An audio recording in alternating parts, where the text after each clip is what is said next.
बात की स्थिति स्पष्ट हो पाएगी कि हम लोग क्या करें। सर अमित शाह जी से भी बहुत अच्छी मुलाकात और बहुत ही अच्छी। समर्थन मांगे अब वो जाने दीजिए बंद कमरे में क्या बात हुई, जिस तरह लेकिन से बहुत अच्छी मुलाकात और बहुत ही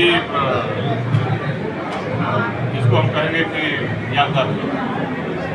सर जिस तरह से घटनाक्रम पूरा चला लगा कि बीजेपी की तरफ आप कहीं ना कहीं हो गए, लेकिन अभी आपने बिल्कुल स्वतंत्र तौर पर कार्यकर्ताओं से अपील कर दी कि स्वतंत्र होकर वोट दे जिसको पसंद करें आप। नहीं, हमारा देखिए झुकाव सीधी सी बात आप समझिए हमारी, या तो पार्टी का किसी से अलायंस होता, गठबंधन होता, जो कि नहीं हुआ, या पार्टी अपना स्वयं का प्रत्याशी लड़ाती, जो कि नहीं लड़ाया।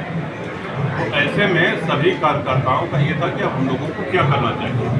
सबकी राय लेने के बाद, हम स्वयं भी चिंतन मनन करने के बाद अभी जो निर्णय हुआ है कि इस लोकसभा चुनाव में जिनको जहाँ मतदान करना हो आशीर्वाद देना हो।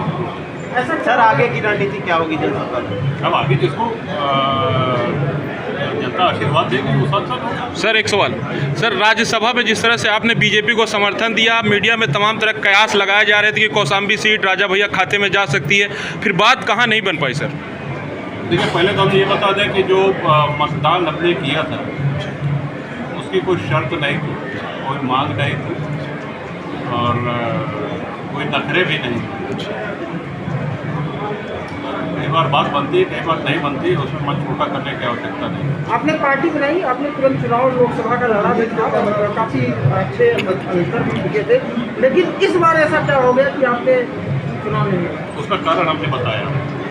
सर एक सवाल और। नवंबर 18 में पार्टी बनने के बाद 6 महीने के अंदर लोकसभा के चुनाव हुए, जिसमें 2 विधानसभा हम लोग जीते, लेकिन 3 में हमको सफलता नहीं मिली। इस बार ये था कि यदि गठबंधन होता है तो देखा जाएगा। गठबंधन नहीं हुआ तो हम लोगों ने निर्णय लिया कि पार्टी का कोई प्रत्याशी नहीं होता है। सर एक सवाल और आखिरी, क्या इस निर्णय से ऐसा माना जाए कि अखिलेश यादव की तरफ आप झुकाव थोड़ा दूर हो रहा है?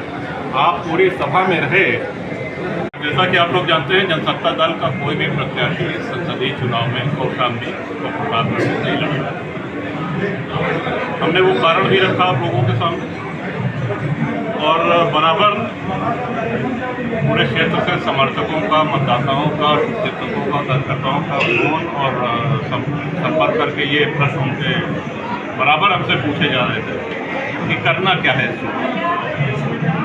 तो सबसे राय लेने के बाद ये निर्णय लिया गया कि इस चुनाव में जनसत्ता दल की तरफ से कोई किसी के समर्थन का निर्णय नहीं लिया गया और सभी सम्मानित जो कार्यकर्ता समर्थक है, जिनका जहां मन हो, जिसको मतदान करना, जिसको आशीर्वाद देना, वो स्वतंत्र निर्माण करना।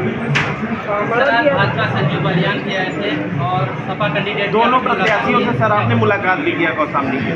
जहाँ तक संजीव जी की बात है वो हमारे व्यक्तिगत मित्र हैं, उनसे हमारा राजनीतिक संबंध नहीं है और प्रत्याशी दोनों आए थे और जो बात करते हैं वही मन से बोलते हैं।